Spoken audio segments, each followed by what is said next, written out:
No painel sobre arbitragem de investimentos teremos como palestrantes o professor Dr. Carlos Feijó, a professora Mariana França Gouveia e o Dr. Frederico Singarajá. Eu pedi então aos três que viessem para o palco, que ocupassem os seus lugares.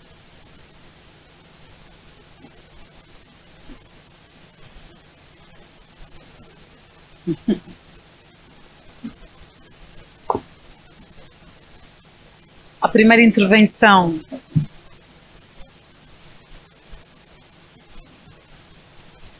intervenção será efetuada pelo professor Carlos Feijó, que não quis apresentar biografia, mas nós sabemos perfeitamente quem ele é. Apresenta-se apenas como professor universitário e árbitro do ICSID, mas sabemos todos o impacto que o seu trabalho tem no direito administrativo, na arbitragem, entre outras áreas do direito em Angola. Sem mais delongas, eu passo a palavra ao professor Carlos Feijó, reforçando apenas a atualidade e necessidade de discussão do tema deste painel. Angola, muito recentemente, ratificou a Convenção de Washington, ou Convenção ICSID, e é preciso que entendamos todos, e digo todos, os juristas, refiro-me aos entes públicos que vão entrar em contratos com privados e então poderão estar sujeitos a arbitragens ICSID.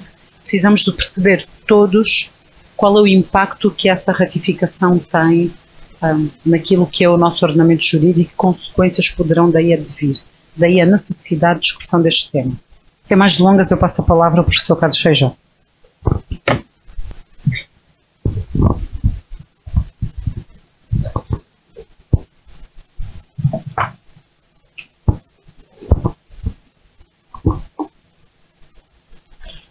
Bom dia a todos. Boa tarde. Eu começo por cumprimentar e agradecer o convite que me foi endereçado para aqui estar e falar neste painel sobre arbitragem de investimento. Cumprimento os meus colegas aqui de painel, também preletores. Cumprimento em especial a Mariana, em especial porque Mariana, nunca contei que depois de nos anos 90 termos nos conhecido no nosso curso de doutoramento, que possamos continuar a ter contactos e, em particular, cá em Angola, que já não são poucos. É sempre um prazer revê-la aqui e considere-se esta nossa cidade, Luanda e Angola, também como a sua pátria. O nosso tema é ligado, como foi aqui dito já pela Alexandra, sobre a arbitragem de investimento. Mas antes de entrar no meu tema, eu não sei se a organização selecionou bem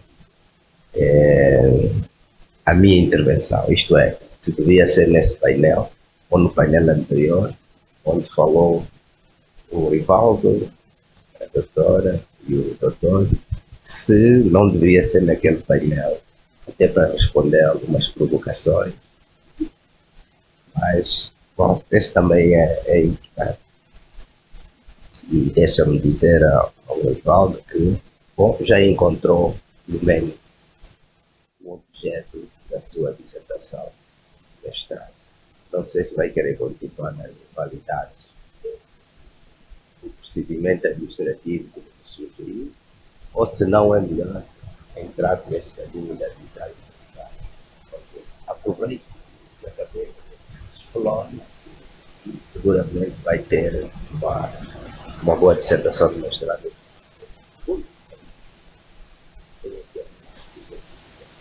Talvez com invalidades do procedimento administrativo.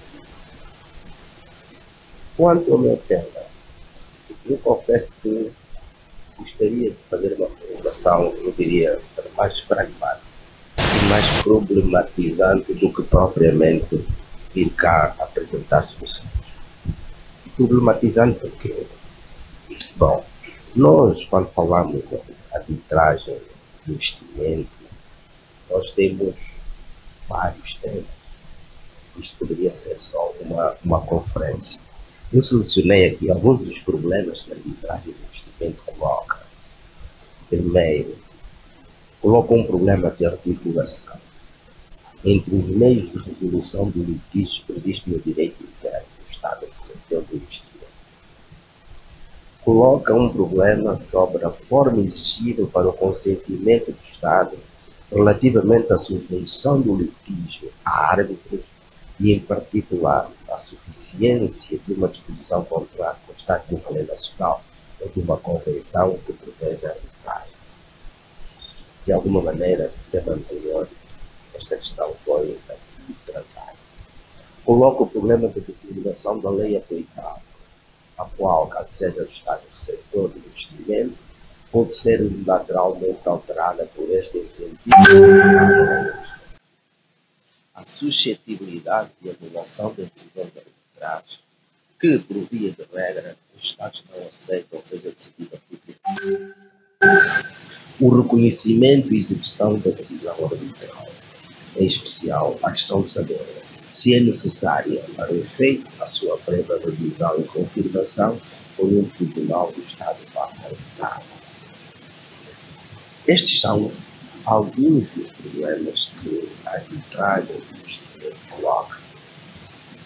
Na minha intervenção hoje, eu gostaria de falar, para além dessa questão que acabei de enunciar, e como resumir-se a relevância atual e os problemas que suscitam a arbitragem de investimento, eu gostaria de, esta minha intervenção, 15 minutos, muito pouco tempo para dizer tudo o que eu gostaria de dizer. Eu gostaria que nos concentrássemos num ponto, que é das expropriações indiretas. Já lá chegarei a são as expropriações indiretas e qual a relevância que tem em matéria da arbitragem do investimento.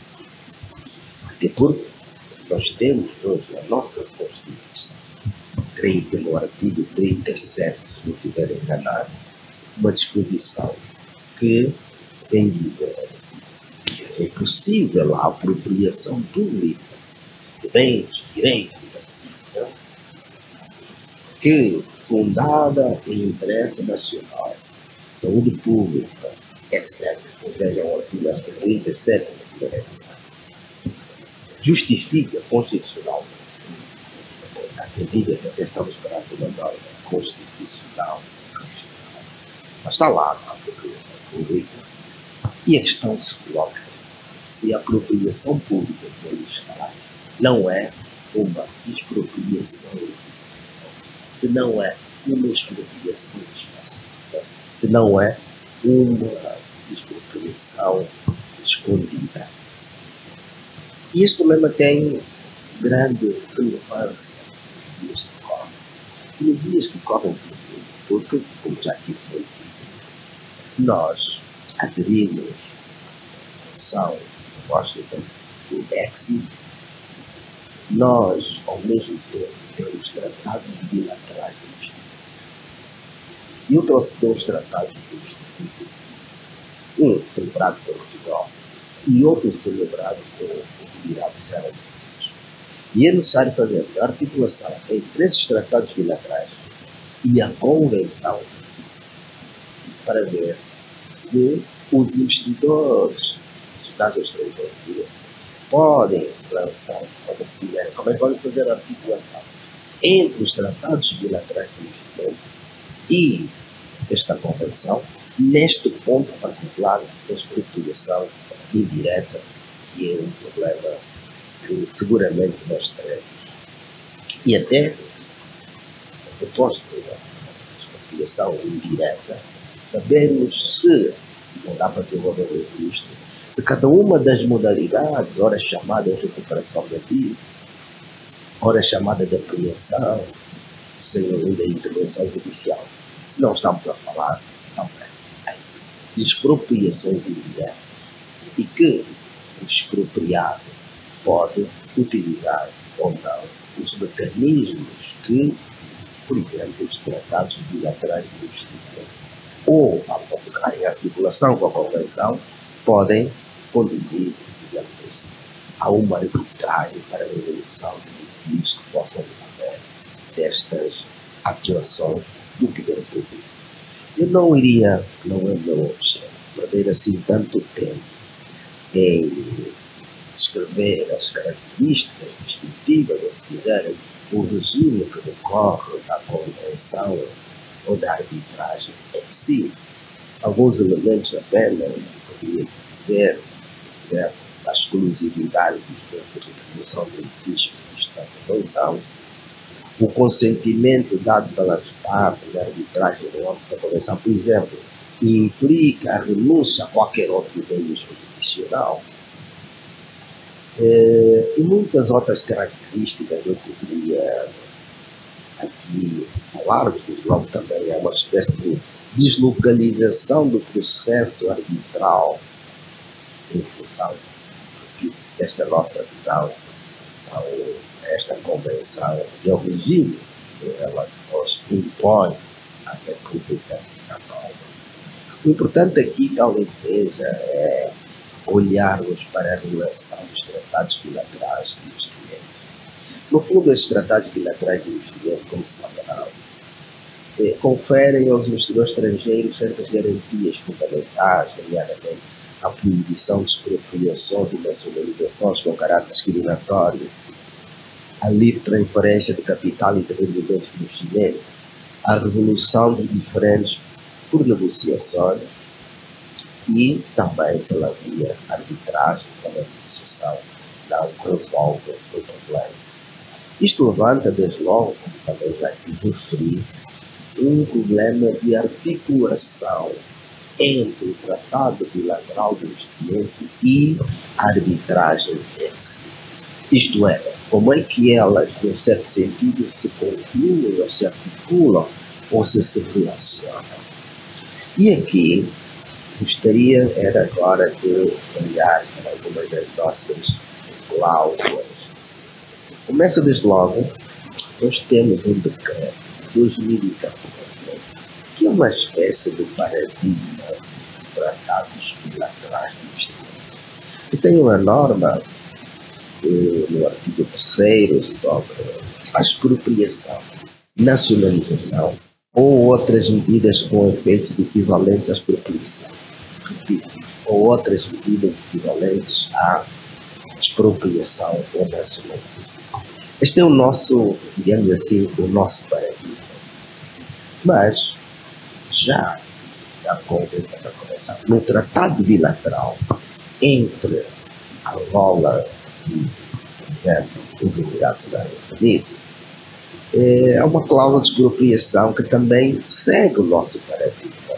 Uma parte contratante não expropriará ou nacionalizará direta ou indiretamente no seu território o investimento do investidor de outra parte contratante, nem tomará medidas de efeito equivalentes, repito, salvo se ocorrerem as circunstâncias que aqui estão. Fins de interesse público, numa base discriminatória, do legal process, etc. Isto, é claro que este tratado bilateral tem também uma norma sobre a resolução de litígio entre as partes contratantes. E, por exemplo, em relação ao Dubai, aos Emirados Árabes Unidos, ela não é suficientemente clara sobre a intervenção ou a articulação, eu diria, com o Exim. Mas temos outro exemplo, Portugal. Com Portugal também temos um tratado bilateral de investimento que tem um artigo autônomo sobre as expropriações. Não está muito distante daquele outro que acabei de ler. Aqui também se repete o mesmo, isto é, os investimentos não serão nacionalizados, expropriados, ou de outro modo sujeito a qualquer outra medida com efeito equivalente. E também tem a norma de resolução de diferendos, e aqui sim já se prevê a possibilidade de o litígio ser resolvido através do Centro Internacional para a Resolução de Diferendos relativos ao investimento, o CIRD, portanto, seguindo a Convenção de Washington. Quer dizer que, neste caso, se colocará sim o problema da articulação entre a Convenção EXID e a forma como este tratado bilateral trata da revolução. Eu faço esta introdução para voltar ao tema principal, expropriação de terras. Não vou desenvolver muito o que é expropriação direta. Vou apenas dizer. Devem ter reparado no que acabei de ler. Falou-se muito em atos equivalentes. E, embora a expropriação equivalente, mas não é do que algo que estes textos que acabei de ler considerou como sendo ato análogo. No direito internacional público, no direito internacional do investimento, não há unanimidade na definição do que é ato análogo ou do que é uma expropriação indireta. Do que se pode dizer agora, muito rapidamente, é que a expropriação indireta é ela também uma forma ablativa de limitar, restringir, extinguir direito, titularidade, como também direito de gozo ou exercício de direito de gozo sobre determinado bem. Aqui, o que há de característica é que não se chama formalmente expropriação, mas substancialmente, como diz o texto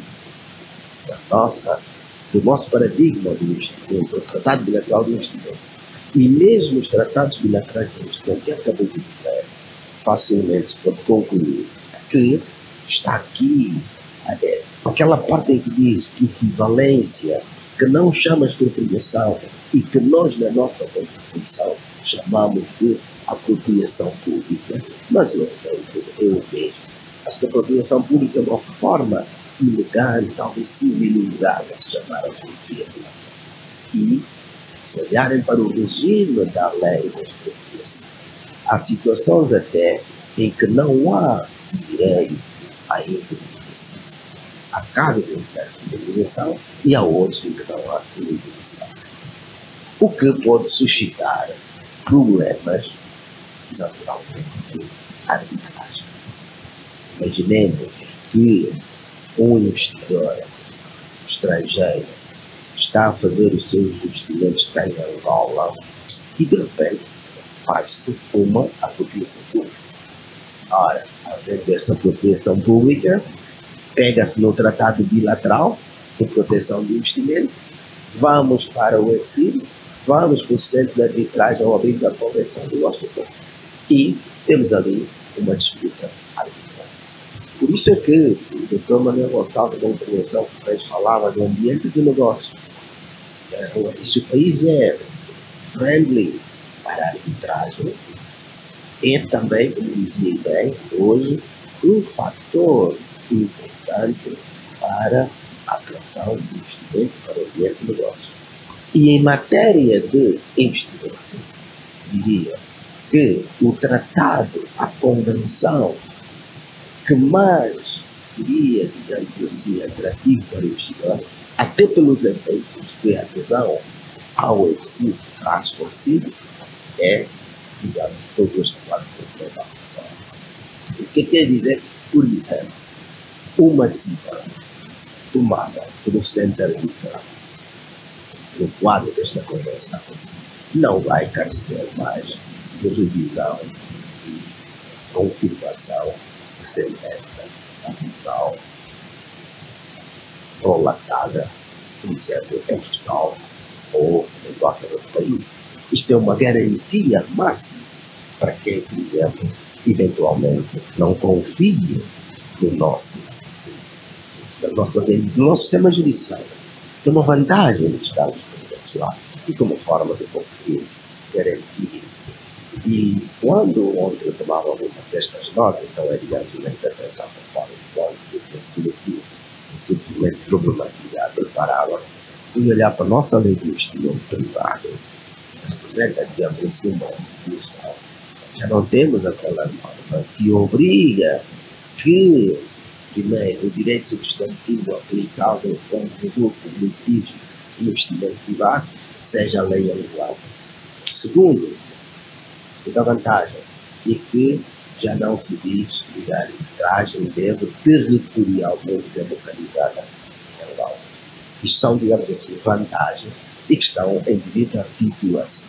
Seja com os tratados bilaterais celebrados, a Holanda rouba já de 40 ou de total tratados bilaterais, digamos assim, assinados. Mas o que eu gostaria de terminar era o que é, sobretudo para o exílio, para os casos lá decididos, é a expropriação indireta. Porque nada melhor do que conhecer, uma vez que há uma indefinição terminológica, uma vez que não há uma definição, digamos assim, consensual sobre o que é a expropriação indireta, nada melhor do que a partir de determinados casos que surgiram, procurar outros livros que dizer quando é que estamos perante a expropriação indireta. E cada um de nós avaliar se a apropriação pública, que não é expropriação, é ou não expropriação indireta. Antes de citar os casos, eu vou diretamente, talvez porque logicamente seja um erro que vou fazer agora. Mas, provavelmente me cortem a palavra meio. Então vou adiantar o que é que eu acho de regime que podemos tirar das várias decisões que o Centro Arbitral tenha. O que é que podemos retirar para, digamos assim, encontrarmos um conceito ou uma espécie de generalização do regime. Quais são os elementos comuns que nos permitem estabelecer um regime? E tenho aqui uma espécie de uma checklist, uma espécie de características que resultam das várias decisões que foram tomadas pelo ECSID. Primeiro, expropriação indireta é uma série de medidas de privação do investidor do uso e benefício do investimento e o Estado toma a título de investimento. Uma série de medidas são tomadas ao longo do tempo, conjuntamente, que constituam uma retirada de uso ou dos benefícios do investimento, mesmo que separadamente cada uma delas não seja de per si e constitui uma medida. A medida contestada provocar uma substancial, radical, severa e devastadora ou fundamental privação dos seus direitos ou eventual aniquilação, efetiva neutralização ou destruição factual do investimento, do seu valor ou gozo ou fruição. A medida provocar uma privação de uso ou de gozo e fruição econômica relativamente aos bens relativos ao investimento, tais como rendimentos ou os benefícios. A diminuição do valor do investimento deve ser substancial, tal como os rendimentos ou os benefícios. A diminuição do valor tem que, no mínimo, atingir aproximadamente, para ser suficiente, 95%. Portanto, por aqui se deve que há, ou podemos encontrar, um critério que nos permita dizer quando é que nós estamos perante a expropriação indireta. E aqui volta ao tema do nosso artigo 37, tem esta norma, mais ou menos assim: podem ser objetos de apropriação pública no todo ou em parte, bens, imóveis, participações sociais, pessoas individuais e coletivas privadas, quando por motivos do interesse nacional estejam em causa para o interesse nacional e não o interesse público, que são coisas completamente distintas. A saúde pública, a segurança alimentar, o sistema econômico financeiro, o favorecimento de bens ou a prestação de serviços. Tomo este conceito aqui está de interesse nacional. Não sei Professor, se numa visão transpersonalista 2 minutos é suficiente. Se não, e é importante sabermos interpretar esta norma de interesse nacional, ou se é o interesse político que num determinado momento é prevalecente para quem tem família, ou se é mesmo o interesse público. Não são coisas que se equivalem. No fundo, eu quero dizer o seguinte, é que com esta redação, qualquer uma dessas hipóteses cai necessariamente numa expropriação indireta. O que é importante para que seja, de acordo com as características que nós aqui falamos, é que esta tomada da propriedade ou dos direitos se resulte numa substancial depreciação do valor económico do bem ou das participações económicas. No fundo, estamos aqui a falar uma substancial depreciação do valor económico. Bom, já não tenho tempo, tinha aqui uma síntese das principais decisões que acabei resumindo pelo geral, e acho que bem, porque senão teríamos perdido aqui nos vários casos que eu trazia, pelo menos 5 casos decididos pelo Exceed em matéria de expropriação. Mas procurei que tratássemos do problema à luz não tanto só dos casos já tratados, mas sobretudo pela relevância que esta norma constitucional que foi introduzida junto com outra revisão pode suscitar no futuro. Muito obrigado pela vossa presença.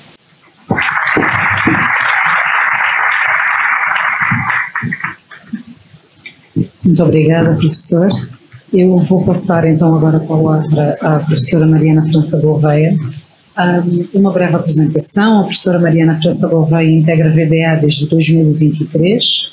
É sócia da área de prática de contencioso e arbitragem, dedicando-se à arbitragem internacional, comercial e de investimento, como advogada e também como árbitra em complexos processos arbitrais com sedes em diversos lugares do mundo e também nas mais importantes instituições arbitrais. Nas suas áreas de especialização tem processo civil e a resolução alternativa de litígios, em especial a arbitragem e mediação. É professora, catedrática da Nova School of Law, foi entre setembro de 2018 e outubro de 2022 a diretora da Nova School of Law. Muito obrigada, passo a palavra. Obrigada, Alexandra, muito obrigada. Não vou repetir os cumprimentos e os agradecimentos, mas obviamente uma palavra muito ao Carlos Feijó, é uma honra. Eu, aliás, lembro-me no dia 5 de dezembro de 1997, já lá vão muitos anos, a nossa primeira aula de curso de doutoramento da Faculdade de Direito da Universidade Nova de Lisboa, a estrear a Faculdade de Direito que abriu nesse ano, da Universidade Nova, naturalmente, e eu era uma jovem aluna de doutoramento e o Carlos Feijó já era o Carlos Feijó. E, portanto, era para nós, enfim, não só para mim, mas para toda a gente, ser colega de carteira do Carlos Feijó era uma grande honra e é um grande privilégio ter também a amizade ao longo destes também, naturalmente, sobre arbitragem de investimento, tocando num tema muito específico, que é o princípio do tratamento justo e equitativo.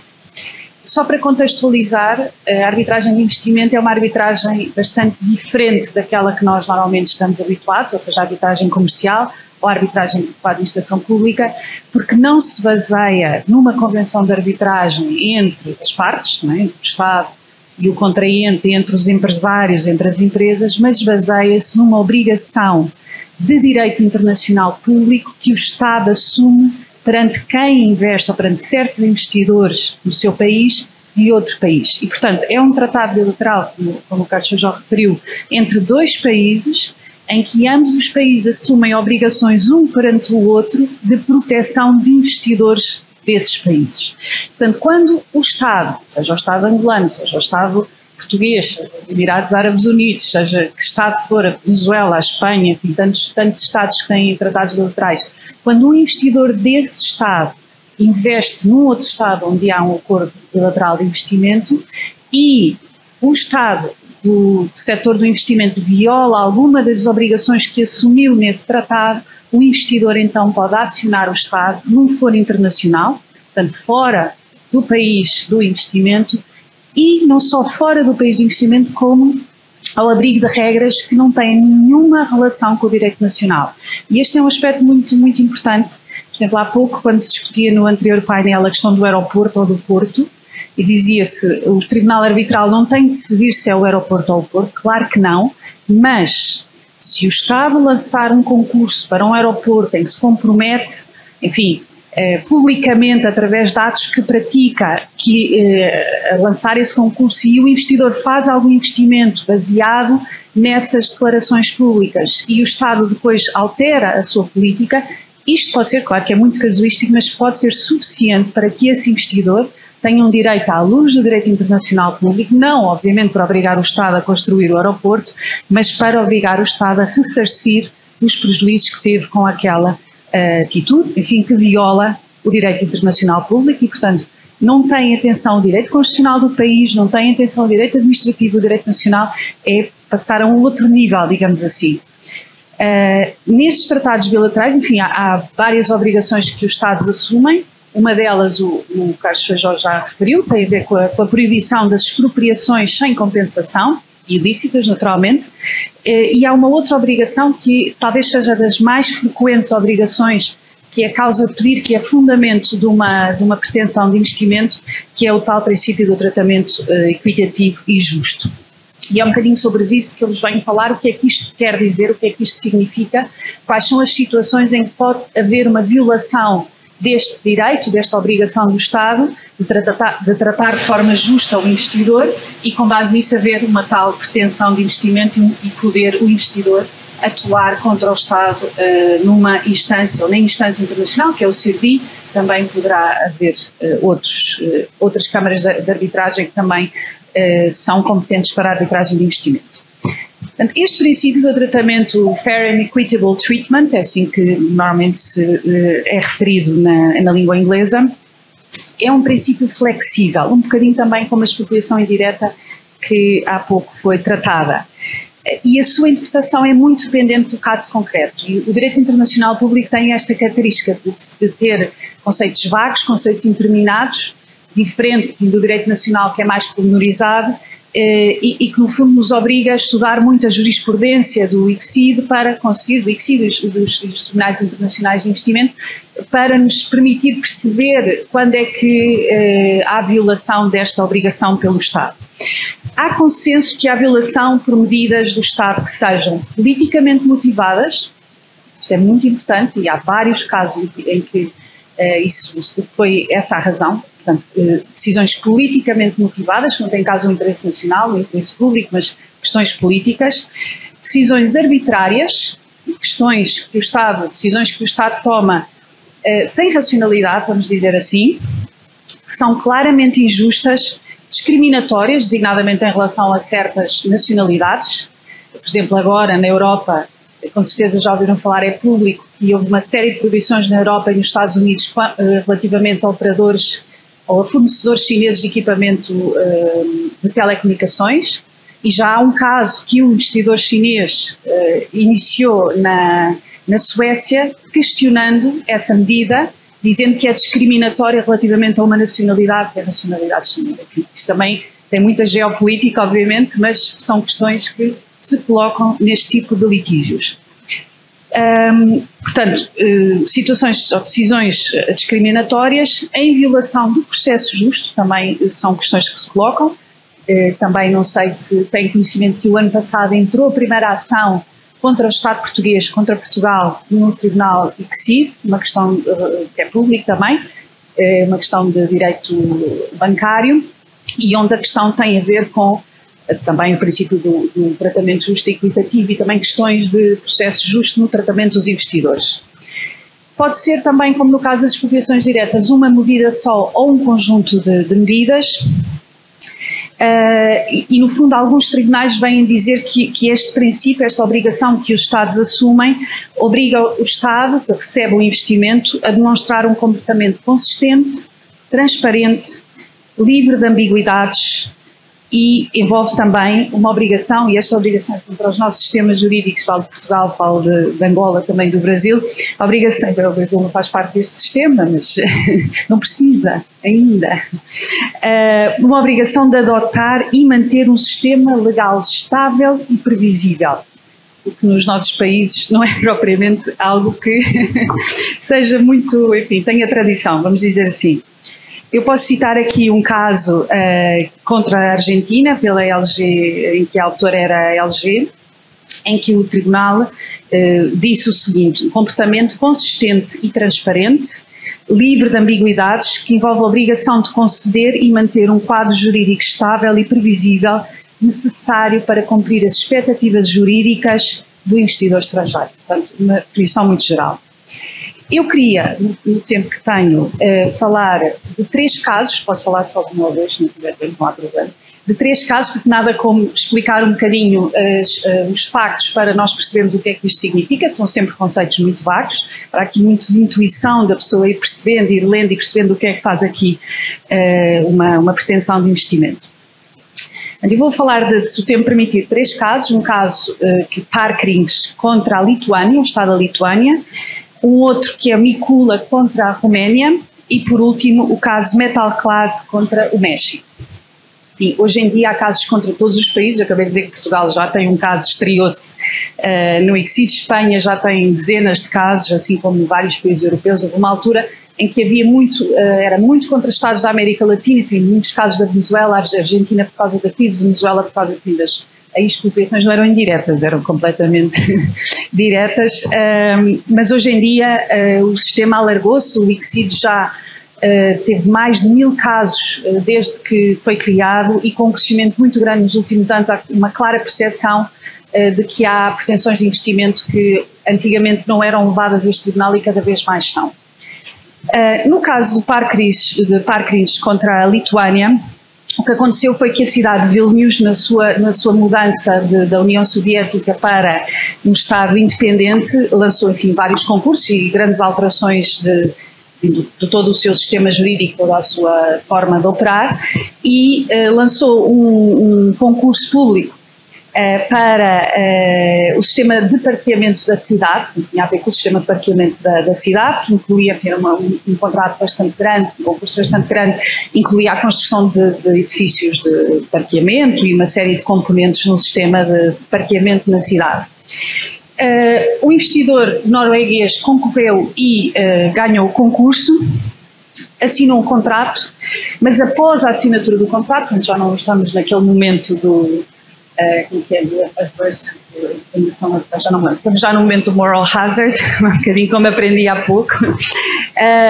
O que aconteceu é que o mecanismo de pagamento que estava previsto no contrato, a forma como o investidor seria pago no acordo com aquele contrato, não vou aqui explicar, eu próprio também não há muito pormenor sobre isto, mas esse mecanismo, houve uma lei que foi alterada posteriormente, pouco tempo depois do contrato ser assinado, e que tornou ilícita aquela forma de pagamento que tinha a ver com as multas que podiam eventualmente ser pagas pelo quem não estacionasse devidamente.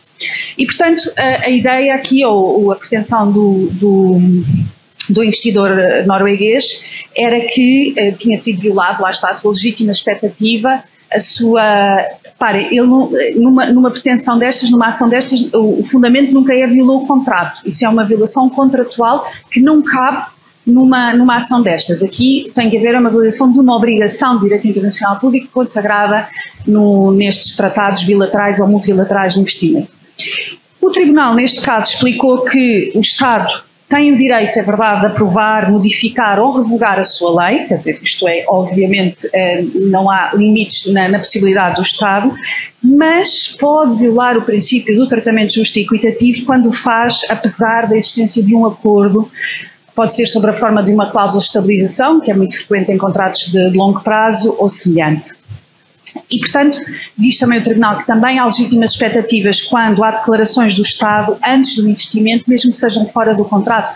Muitas vezes declarações públicas de um ministro, de um presidente que estão em jornais, são utilizadas para fundamentar a expectativa que um determinado investidor teve e que depois foi gorada e que violou este seu direito a ser tratada de forma justa e equitativa.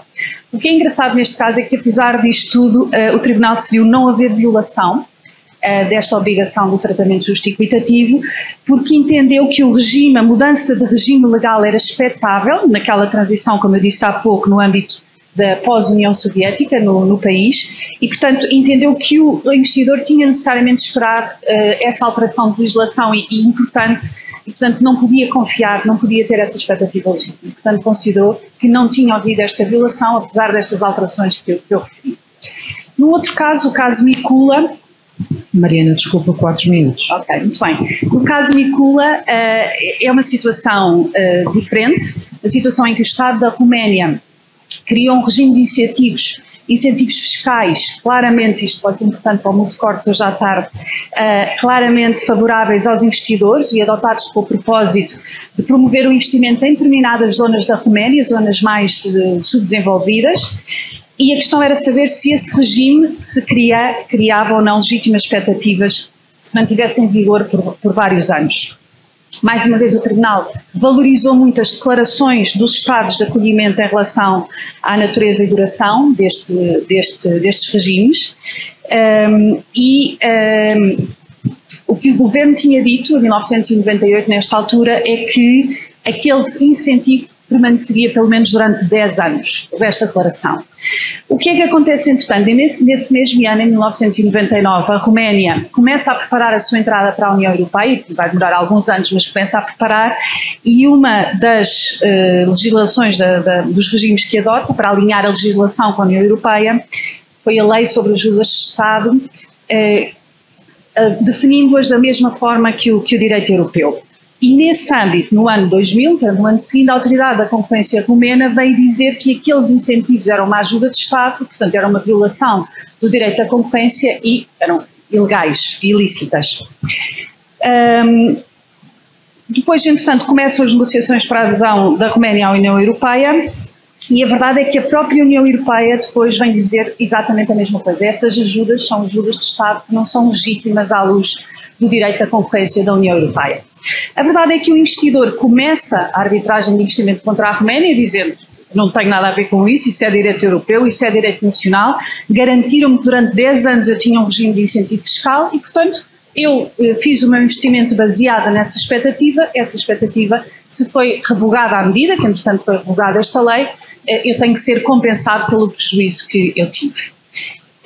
E o Tribunal Arbitral, neste caso, já em 2013, vem dizer que o investidor tem razão e que a Roménia, ao revogar o sistema de incentivos fiscais antes dos 10 anos, tinha violado as legítimas expectativas dos investidores, tinha falhado em informar de forma transparente os investidores e, portanto, tinha violado a obrigação de tratamento equitativo. O Tribunal entendeu, no fundo, que a extinção prematura de um regime de incentivo fiscal desenhado para promover o investimento estrangeiro viola o princípio do tratamento justo e equitativo. O que é interessante aqui, um pormenor, que é alheio a isto, a Roménia acabou por cumprir a condenada a pagar esse valor ao investidor e cumpriu, mas teve várias decisões, vários avisos da União Europeia, de várias instâncias, a proibir que pagasse a sentença arbitral, o que é, enfim, a relação entre a União Europeia e o sistema arbitral não é coisa mais linear, vamos chamar-lhe assim, mas apesar disso a Roménia pagou ao investidor aquilo em que foi condenada ao abrigo desta ação. Depois tem uma última decisão que vou só rapidamente referir, que é uma situação, é o caso Metalclad contra o México. Aqui tinha a ver com a construção de um aterro sanitário numa região do México e aqui foi uma lógica, o que aconteceu foi um boicote, designadamente do governo municipal, a um projeto que tinha sido autorizado pelo Estado Federal, que é uma novela grande, uma novela mexicana grande, e no fim o Tribunal também vem entender que toda a confusão, e aí havia muita dúvida sobre que tipo de autorizações é que eram necessárias, autorizações federais, autorizações municipais, e o Tribunal vem dizer que o Estado tem a obrigação de ter um regime jurídico perceptível, estável, compreensível e, portanto, não pode submeter um investidor a este tipo de dificuldades em saber se tem autorização, não tem autorização, houve embargos, depois houve manifestações, enfim, uma grande novela, mas neste caso também foi considerado que houve violação do princípio do tratamento justo e equitativo, porque eu vou citar o que o Tribunal disse: o México não garantiu um quadro transparente e previsível para o planeamento do investimento da Metalclad. A totalidade dessas circunstâncias demonstra uma falta de processo ordenado e resolução oportuna em relação ao investidor de um Estado estrangeiro, atuando na expectativa de ser tratado de maneira justa e imparcial.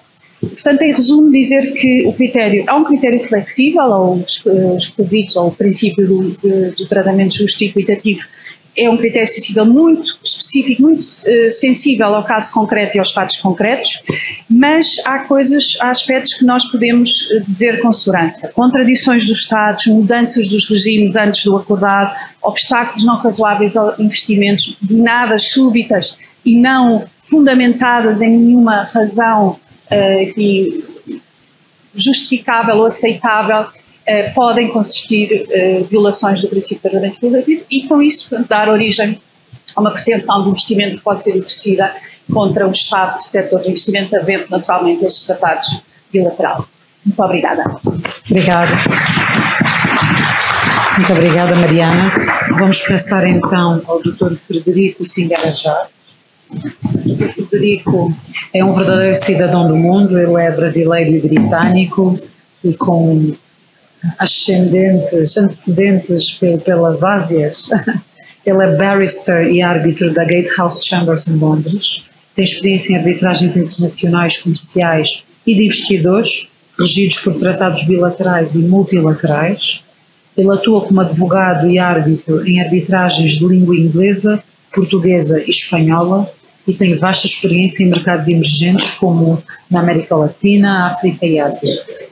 Eu creio que o Dr. Frederico tem uma apresentação que já está com os técnicos. Se puderem exibir, agradecemos. Dr. Frederico, o tempo está a contar. Boa tarde. Eu fiquei na dúvida se eu ia fazer uma apresentação por PowerPoint, e um colega meu hoje de manhã falou que é sempre bom porque você parece mais preparado. Mas o destino não deu certo, a tecnologia não está dando certo, então não vou apresentar, mas vou conversar com vocês rapidamente. Primeiro eu gostaria de agradecer a doutora Alexandra, a MG Advogados e os organizadores pelo convite de estar aqui conversando com vocês. Eu vou conversar um pouco diferentemente dos meus colegas, porque como um bom advogado inglês, nós acreditamos que muito das coisas... Agora o meu PowerPoint também não está funcionando.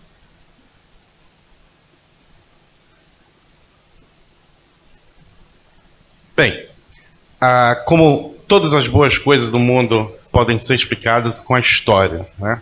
A profissão do barrister tem 800 anos e nós sempre gostamos de contar a história das coisas porque acreditamos que faz sentido, um sentido melhor de colocar as coisas no contexto. Então, eu vou falar sobre o meu tópico, que é Full Security and Protection e Most Favored Nation. São dois conceitos de direito público, especialmente no contexto de arbitragem de investidor, que na realidade são proteções contra discriminação. Discriminação de estrangeiros que vêm para a terra, do recebedor do investimento, né? Então, a minha historinha vai começar na Grécia Antiga, porque o conceito, pelo menos de Full Security and Protection, ele é um conceito inerente do direito público internacional. E para entender o contexto de onde que ele vem, temos que voltar para a Grécia Antiga. Porque a Grécia Antiga, ela considerava todos que vinham de fora para a cidade, para Atena, ou visitantes de outras cidades gregas, ou os bárbaros. Os bárbaros eram os não helênicos. E os bárbaros não tinham nenhum direito na Grécia Antiga. Eles vinham e, depois de um tempo, isso foi se mitigando porque os comerciantes que vinham fazer negócios na Grécia, e quando a Grécia entrava em guerra e tinham aliados, eles decidiram que fazia sentido dar alguns direitos aos estrangeiros que vinham. E aí surgiu o conceito de isopologia de tratados dos gregos, que permitiu a recíproca permissão de cidadania para pessoas que vinham de fora. Isso foi reconhecido quando as pessoas que vinham de fora, eu vou chamá-los de gringos, porque é essa expressão brasileira, quando os gringos vinham para Atenas, eles começaram a ter direitos jurídicos quando eles se tornavam residentes permanentes.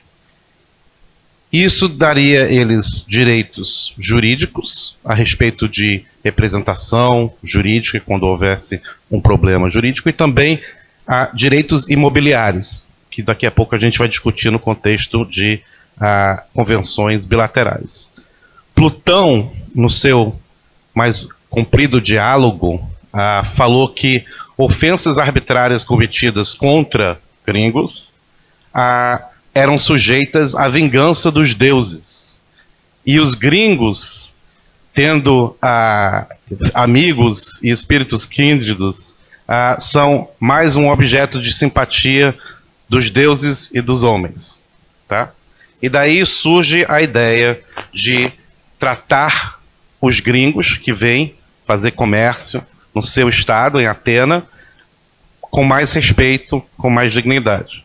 Os romanos tiveram um conceito diferente, eles vieram de uma cultura diferente, eles tratavam os gringos muito bem. E eles faziam isso puramente, voluntariamente, tratavam eles com reciprocidade, e eles chamavam esse conceito de hospitalidade privada. E isso foi estendido ao longo dos anos para um conceito chamado hospitalidade pública. Esse conceito romano que veio dos gregos antigos, ele é o fundamento das provisões em tratados subsequentes que representam o mínimo de direitos mútuos e obrigações para um tratado internacional. Ok. Saímos agora da Roma e da Grécia e vamos para a Idade Média.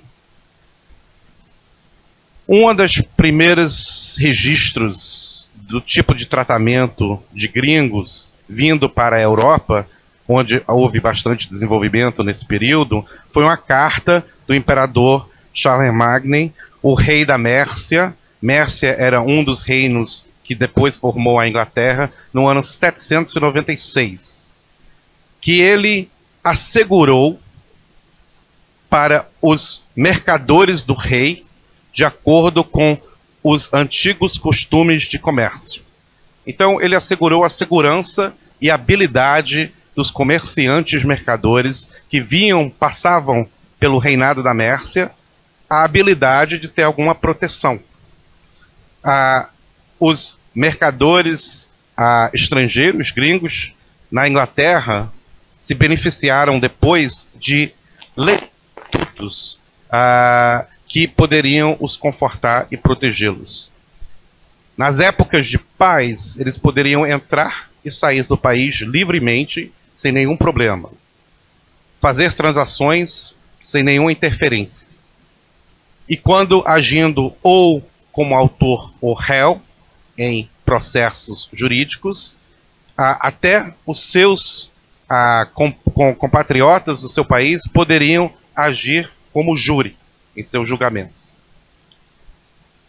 O Código de Visgort de 654 permitiu os mercadores para poder entrar em acordos entre si mesmos, usando seus próprios magistrados na lei. Essa legislação aumentou o número nos 3 séculos que seguiam depois, inclusive se dando para a Carta Magna de 12 e 15, a Carta Mercatória de 1303 e o Estatuto do Staple de 1353.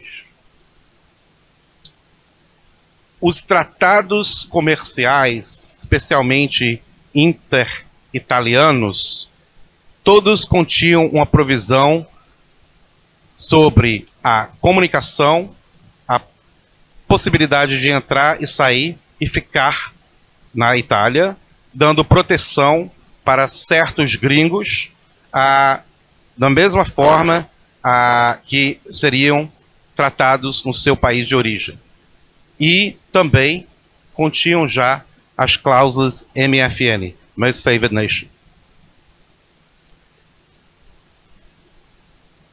De meados de 1570 até mais ou menos 1580, eram geralmente reconhecidos nas áreas comerciais mercantis que geravam as regras dos Países Baixos de estender a sua proteção a todos os portugueses mercantis fazendo negócios nos Países Baixos, rendendo àqueles mercadores mais segurança de qualquer agravo. Proteção e segurança, protection and security, na área, no tempo de guerra, era um pouco mais valioso e um pouco mais complicado nesse período. O Tratado de França e Savoy, de 1713, por exemplo, permitiu a confiscação de imóveis e propriedades de o inimigo do Estado no tempo de guerra. Então, na segunda metade do século XVIII, o conceito de proteção e segurança não era nada novo, não era nada inovador. O Tratado de 1787 de Rússia e Nápoles permitia que os sujeitos do inimigo poderiam terminar seus negócios naquele país, no tempo de guerra, por um ano após o início da guerra. E o Tratado da Prússia e Estados Unidos, de 1785, por um período de 9 meses após a declaração de guerra. O artigo 14 do Tratado de Amity, Comércio e Navegação entre a Grã-Bretanha e os Estados Unidos, de 1794, também permitiu que os mercadores e os comerciantes de cada lado poderiam ter a mais completa proteção e segurança para o seu comércio. Depois, mais ou menos no período do Congresso de Viena, mais ou menos entre 1814 e 1815, vários instrumentos, tratados comerciais, os primeiros tratados comerciais internacionais, que foram sendo assinados, também continham essa proteção e podem ser considerados declarações de direitos. A Full Protection e Security, para aquelas pessoas sujeitas àqueles tratados, os seus bens, os seus imóveis, a possibilidade de entrada e saída, admissão, estabelecimento, proteção de discriminação em tributário, em sujeitos tributários e coisas desse tipo, também incluindo acesso aos tribunais, acesso ao seu local de religião e também isenção do seu dever de servir no Estado militar. Então, mais ou menos no século XIX, o nível de FPS, eu vou chamar de FPS, Full Security Protection, de vários tratados internacionais, incluíam uma cláusula de tratado de... Desculpa, 5 minutos. 5 minutos, tá, tô chegando lá. Eu vou avançar um pouco, então, já que eu tenho 5 minutos, eu queria dar esse contexto histórico para a gente chegar em onde estamos. Então, por volta da Primeira Guerra Mundial, o que aconteceu? Todos esses tratados, toda essa proteção de segurança foram acabados por causa da brutalidade da Primeira Guerra Mundial. Mas, logo depois da Primeira Guerra Mundial, vendo aqui o Tratado de Versailles e o Tratado de Berlim e o geral Tratado de Bruxelas, todos esses de 1919, 1885, 1890, que anteciparam, e a criação no artigo 22 da Convenção da Liga de Nações, incluíam um conceito de FPS. Okay? Então, esses tratados, eles formam parte do corpo de direito internacional público. É um direito inerente.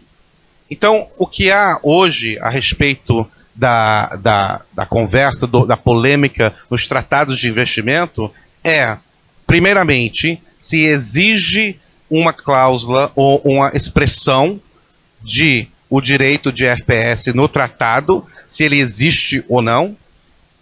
Então, o consenso geral é de que a proteção e segurança íntegra da propriedade física existe inerentemente pelo direito público. A extensão dessa interpretação vem dos tratados onde existe uma provisão expressa desse direito.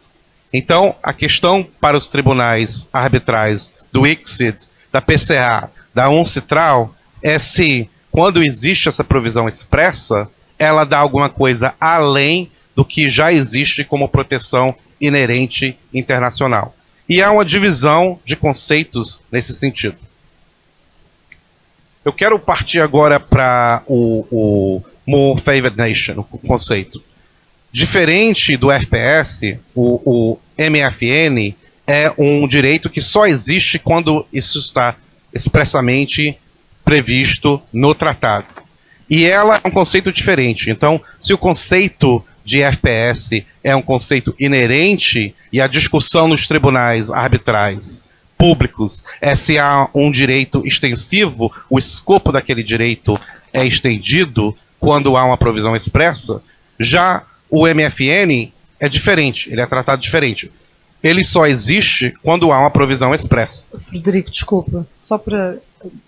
Não é por causa do tempo, vou-lhe dar mais um minuto. Claro. Mas se calhar era melhor explicar o que é que significa a sigla MFN em português. Sim. MFN é a nação mais favorável, ok? O Most Favored Nation, ok? Obrigado, Alexandra. Então, chegando já à conclusão daqui a pouco, ok? Então, o direito só existe quando está expressamente providenciado no tratado.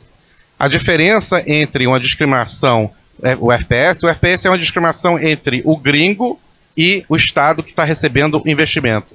O MFN é supostamente uma discriminação entre o investidor e qualquer tratamento que o Estado que está recebendo o investimento tem com qualquer outro investidor. Então está comparando todos os tratados e expandindo o direito que o investidor tem para o mais favorável a ele comparado a todos os tratados bilaterais, todos os direitos que aquele Estado que recebe o investimento tem com terceiros. Okay? Existe um movimento nos últimos anos, nos últimos 10, 15, 20 anos, de tentar expandir o escopo de ambos dessas provisões e a interpretação dela para dar mais proteção aos investidores. Os tribunais, eu tinha várias decisões aqui, mas não vai dar tempo, mas os tribunais estão divergentes. Então existem certas decisões que vão a favor da expansão do escopo e outras que não. Eles tomam uma posição mais conservadora. Onde estará essa solução? Não sabemos. Mas sabemos que essa expansão do escopo faz parte da polêmica porque existe tanto ataque no sistema, no mecanismo de arbitragem de investidor, porque ele tem um impacto grande no Estado, no cidadão e nas consequências de qualquer sentença arbitral contra o Estado, e essa expansão de escopo dá mais direitos ao investidor. Então, aí está a polêmica e eu vou encerrar por aí. Obrigado. Muito obrigada. Dentro do tempo, exatamente.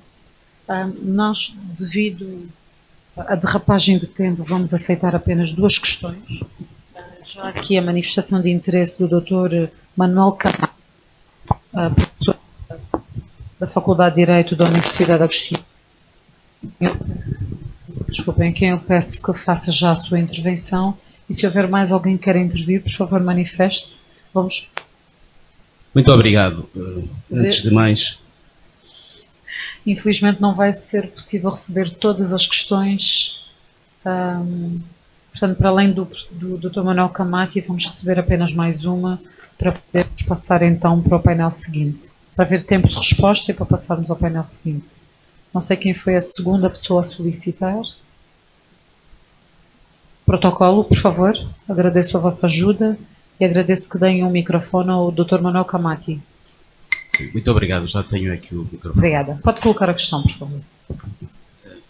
Muito boa tarde a todos, agradeço a oportunidade. Eu tenho aqui várias perguntas, mas vou restringir apenas a uma. O que eu pude perceber é que a arbitragem de investimento tem como sujeito os Estados. Mas os Estados, digamos, decorre de acordos bilaterais. Mas imagine que um cidadão de um Estado estrangeiro que não é parte deste acordo, ele investe no Estado que subscreveu, digamos assim, a Convenção de Washington. Ele pode invocar, digamos assim, a tutela do seu direito se este Estado parte a apropriar-se ou expropriar o seu investimento neste Estado? Não sei se me fiz perceber. Esta pergunta é feita, digamos assim, a todos os palestrantes. Muito obrigado.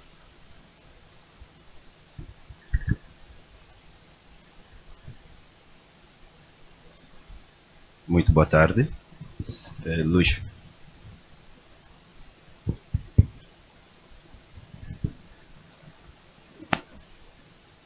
Muito boa tarde, Luís Bastos, advogado. Portanto, o Dr. Carlos Feijó, na sua abordagem, disse-nos que o regime específico não é um regime específico para expropriação indireta. E tratando-se, por exemplo, cá em África, que o quadro jurídico dos Estados não são estáveis, não são visíveis e não são, digamos, transparentes, em que quando há mudança de governo, também há mudança de sistema jurídico, parece que o sistema jurídico há um novo rumo, vamos assim pensar. Nesse caso, quais serão os requisitos específicos para atendermos que o investimento privado é de interesse público? Uma outra questão muito rápida é perguntar que, por exemplo, se o Estado angolano for condenado por um tribunal arbitral e passando longos anos o Estado não cumprir com aquilo que é a indemnização, qual é a ação do investidor? Será que vai se pegar nesta sentença e ir para um tribunal de primeira instância? Aqui fica uma dúvida, qual será, como terminar com este litígio. Obrigado.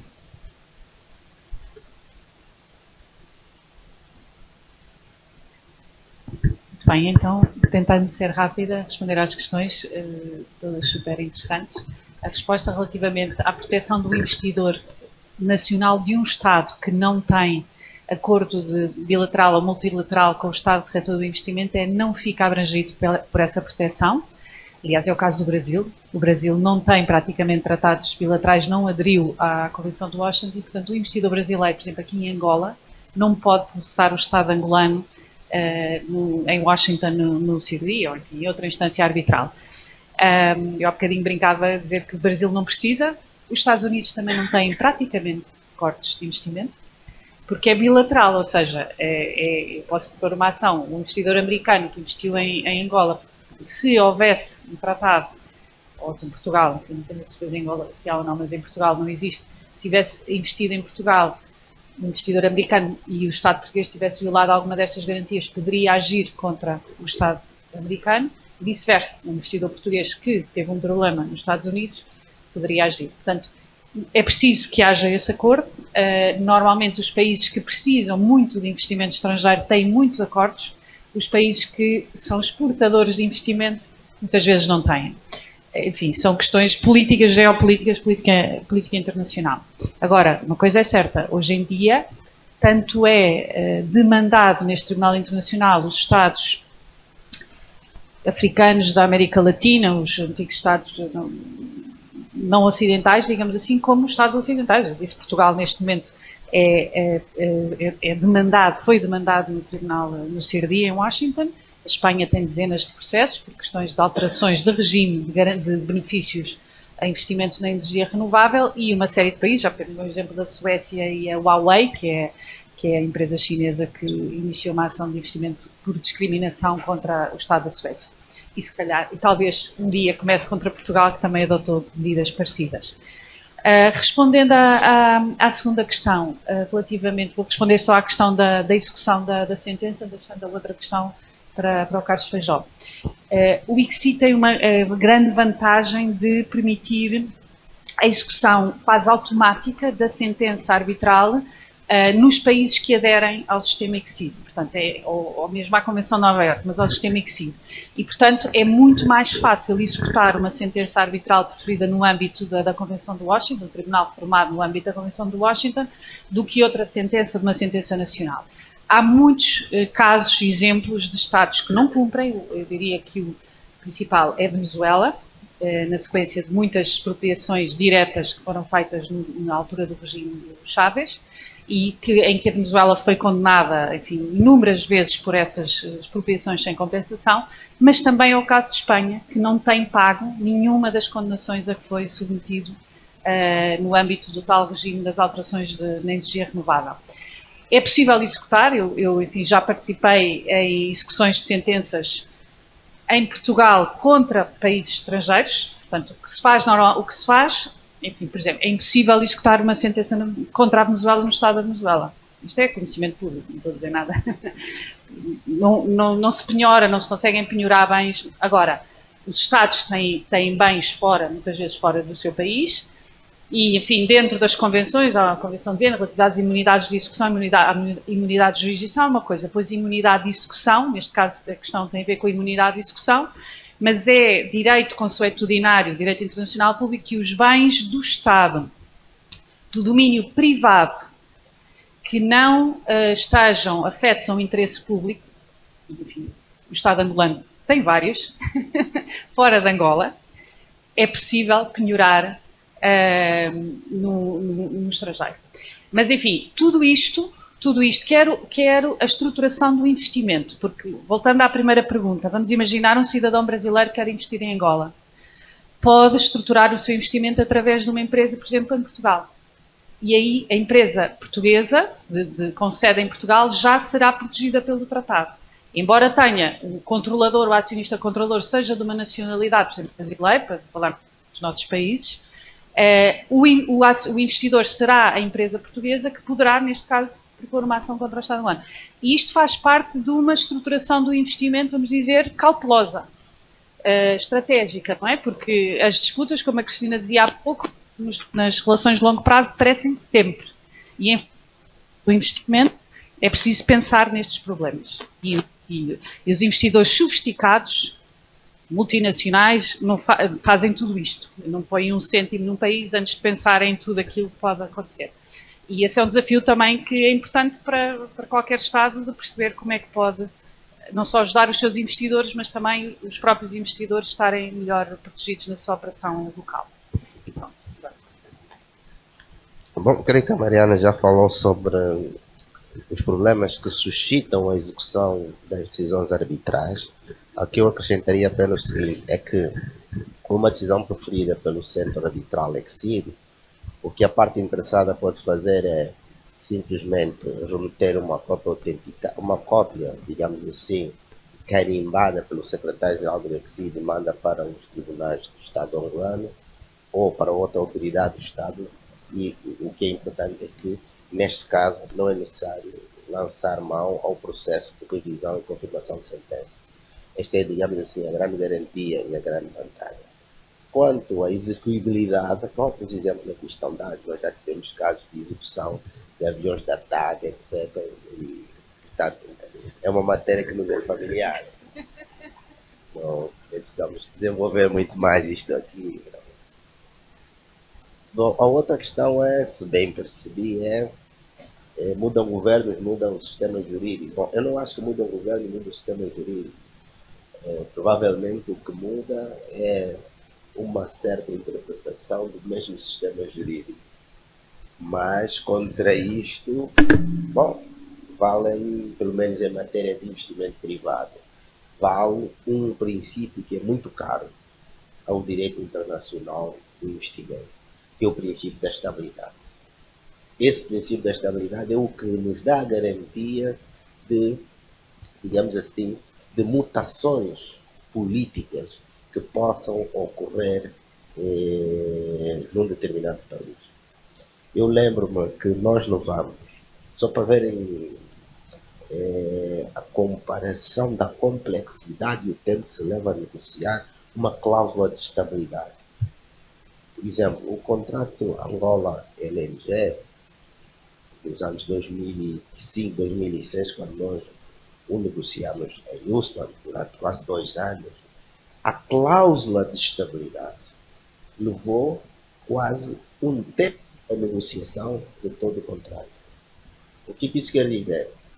Redigir bem a cláusula de estabilidade do contrato é a chave de sucesso ou insucesso no caso de no futuro tivermos alterações, mutações, sobretudo de natureza política, mas não só, até mesmo alterações legislativas que podem dar, e voltamos à teoria do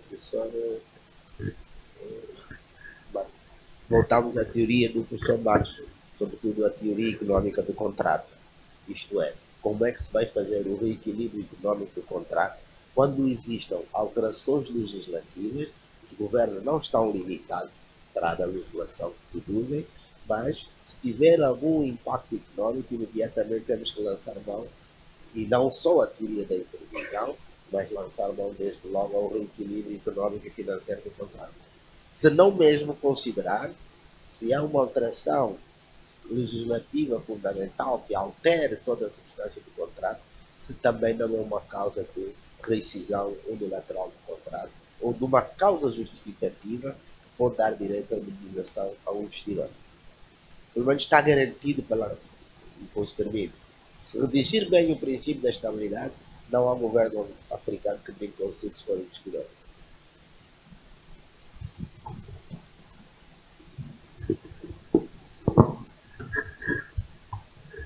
Bem, não sendo possível colocar mais questões, restam agradecer aos nossos palestrantes pelas brilhantes apresentações. Penso que aprendemos todos imenso. Aliás, amanhã tem sido toda de muita aprendizagem.